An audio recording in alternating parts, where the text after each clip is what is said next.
and we declared this pandemic emergency over. And the truckers of Canada had a gut feeling and some really good common sense that this has to come to an end. And the problem is that by coming to the population needed to understand that they are backed by solid science.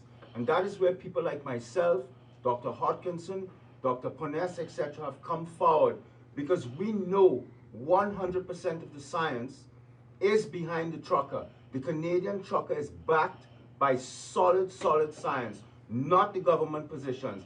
That these vaccine mandates have no scientific or medical basis and must be stopped now. The mandates must be lifted tomorrow. The carnage that's going on out there with our children is indescribable. As Dr. Alexander stated, the evidence medically is overwhelming. I'm not going to list it at this moment. All I am saying is that there's a degree of exasperation that the world must understand listening to this. Canada has been put forward as the epicenter of a major change in how things are run. It's going to transform the usual institutions of politics, of medicine, of law, and the media in ways that we cannot predict. But major changes are coming. And not only that, but we are being watched. We are seeing democracy challenged. And the Chinese are watching us. Make no mistake, this is a moment in history where there's a tremendous amount on the table. Not just vaccination schedules, but the very existence that we want our children to inherit. With that said, I would like to pass over to my friend here, Jeff, as to what's happening on the ground tonight here in Ottawa. Thank you. Thank you. I know that the mainstream, the legacy media has been putting out all sorts of information, states of emergency, riotous activity, unruly, unlawful gatherings of people in this city right now. If you are attuned to that, it may bring anxiety, it may bring stress, it may heighten fear or concern for loved ones that maybe you know are here supporting this. But we assure you, this entire organization, it's not just a movement, it is an organization of dedicated, focused individuals who are standing unwavering. There are no ruffled feathers in this room or amongst this team. We have worked with local law authority and government to keep this exactly what we have intended it to be. It is a peaceful demonstration.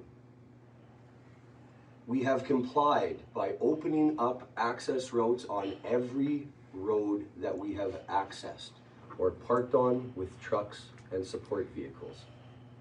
That was done to ensure that EMS would be able to respond to the concerns and the safety of the citizens of Ottawa, and also the safety and any concerns of the people who are here supporting this movement. We have worked repeatedly with law enforcement agencies to try to bring humane conditions to the people that are peacefully demonstrating. Washroom facilities, maintenance of those washroom facilities, and we have yet to get a solidified response to bring those deserved conditions to this peaceful demonstration. We are currently going to see legacy media streaming images of the police making arrests.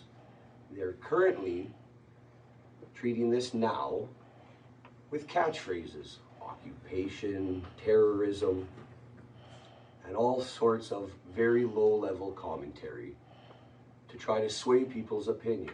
They're currently out in the streets of Ottawa, and they are arresting people on charges of mischief for transporting fuel in proper containers in order to supply the people here for a peaceful demonstration to allow their vehicles to stay warm. If you've been following the media, the real media, the one you're watching right now, these are families. They have children with them. They have no intention of reacting negatively to anything that is going on. This is peace, it is love, and it is absolute unity. Absolute unity. There is nothing wrong with that. It is our right. So it brings all levels of consideration, which I'm not going to expand on right now because that is not the purpose. My intention is to assure those supporters, the truckers, the community of Ottawa, and all other citizens that are involving themselves with helping pass this message that we must keep the foundation solid. We must not waver with the falsehoods that are being put upon us right now. It is going to be an anxious experience. It is going to be tense if you are out in the street right now trying to aid your fellow man, woman, or family to keep them comfortable and fulfill their needs while we continue to demonstrate until we're acknowledged. But it is essential that we keep the same message.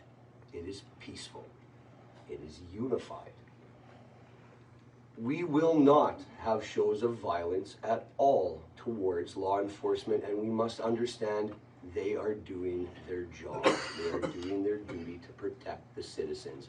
Though we may not agree with the actions that are being taken, we will not resist. We will not become violent. We will not act out. And my advice to those who are sitting in their trucks continuing to support what we know is right, we are here for you. We have a legal team.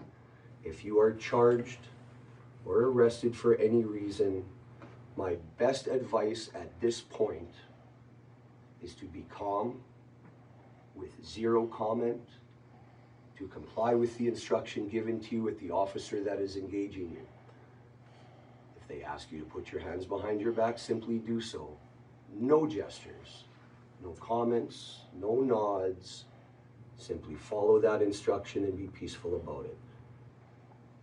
I personally, if confronted with this, will take the advice of the kindergarten teacher of my 5-year-old son that I miss so much and want to be with. And I will crisscross applesauce, and I will sit down, and I will not move on the street.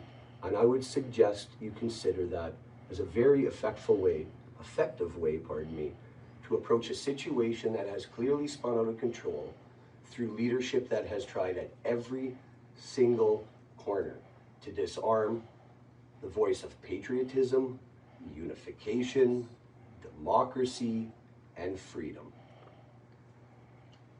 That's all I have to say at this point, but we are with you.